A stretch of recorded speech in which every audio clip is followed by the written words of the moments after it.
ধাঁধা জিজ্ঞাসা করব। তুই ধাঁধাগুলোর প্রশ্নের উত্তর দিতে পারবি?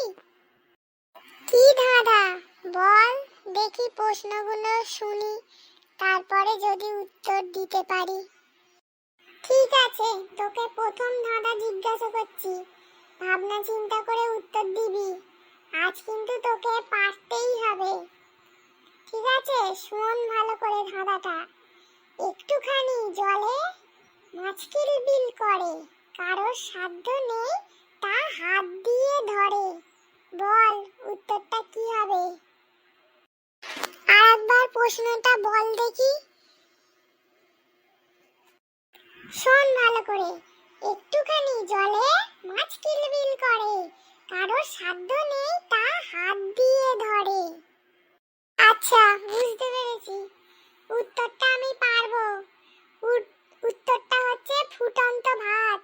ভাত যখন ফোটে তখন তার মধ্যে আমরা হাত দিতে পারবো না, আর একটুখানি জলে মাছের মতো ভাতগুলো কিলবিল কিলবিল করে নড়ে। কি উত্তর ঠিক দিয়েছি? হ্যাঁ, একদম উত্তর ঠিক দিয়েছিস। এবার পরের ধাঁধা শোন, ভালো করে উত্তর দে।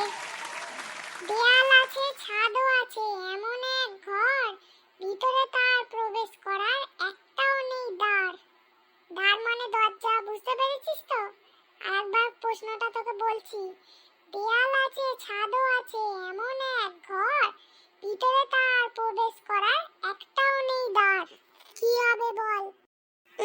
দেয়াল আছে, ছাদ আছে, এমন এক ঘর, ভিতরে তার প্রবেশ করার নেই একটাও দ্বার। ভাবছি, দাঁড়া চম্পা, একটু টাইম দে। ভাবছি চম্পা, একটুখানি টাইম দে, আর একটুখানি 5 মিনিট। না রে চম্পা, পারবো না, তুই বলে দে। উত্তরটা হলো মশারি।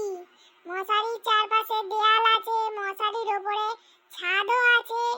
এমন এক মশারি খাটালে কিরম হয়, একটা ঘরের মতো দেখতে হয় তো, কিন্তু সেই ঘরে ঢোকার একটাও দরজা থাকে না, সেই জন্য উত্তরটা হবে মশারি।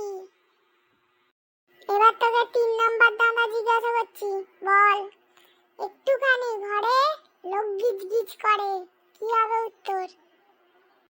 এটা আমি পারবো চম্পা, এটা হচ্ছে দেশলাই কাঠি। দেশলাই কাঠি ঘরের মধ্যে কালো কালো দেশলাইয়ের বারুদের মাথাগুলো গিজগিজ করে, ওই জন্য এটার উত্তর হবে দেশলাই কাঠি। ঠিক বললাম রে চম্পা? হ্যাঁ, একদম ঠিক বলেছিস, সঠিক উত্তর। আচ্ছা, এবার তোকে লাস্ট ধাঁধা জিজ্ঞাসা করছি, ভাবনা চিন্তা করে উত্তর দিবি। বল তলে মাটি উপরে মাটি, তার মধ্যে সুন্দর বেটি, কি হবে উত্তরটা? তলে মাটি উপরে মাটি, তার মধ্যে সুন্দর বেটি। বেটি তলে আবার উপরে, প্রশ্নটা ঠিক বুঝতে পারছি না, তুই আরেকবার বল। শোন ভালো করে। তলে মাটি উপরে মাটি, তার মধ্যে সুন্দর বেটি।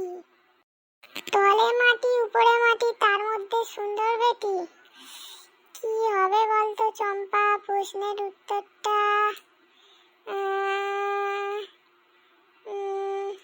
না রে চম্পা, তুই বলে দে, আমি উত্তরটা পারবো না, আমি কোনোদিন শুনিনি এর আগে, তুই বলে দে উত্তর। উত্তরটা হলো হলুদ, কাঁচা হলুদ। হলুদ যখন হয় তার উপরেও মাটি থাকে, নিচেও মাটি থাকে, তার মাঝখানে হলুদটা জন্মায়। তাহলে তলে মাটি উপরে মাটি, তার মধ্যে সুন্দর বেটি। বুঝতে পেরেছিস? হ্যাঁ, বুঝতে পেরেছি। আমি উত্তরটা এত ভাবনা চিন্তা করিনি, আর একটু ভাবলে মনে হয় পারতাম। ঠিক আছে, আজ এই পর্যন্তই রইল। কাল আবার অন্য মজার মজার ধাঁধা নিয়ে আসবো। ঠিক আছে, ভালো করে উত্তর দিস। আর বন্ধুরা, তোমাদের বলছি, তোমাদের যদি আমার এই ভিডিওটা ভালো লেগে থাকে, একটা লাইক করো আর চ্যানেলটিকে সাবস্ক্রাইব করে পাশে থেকো, তাহলে মজার মজার আরো ভিডিও তোমরা দেখতে পাবে।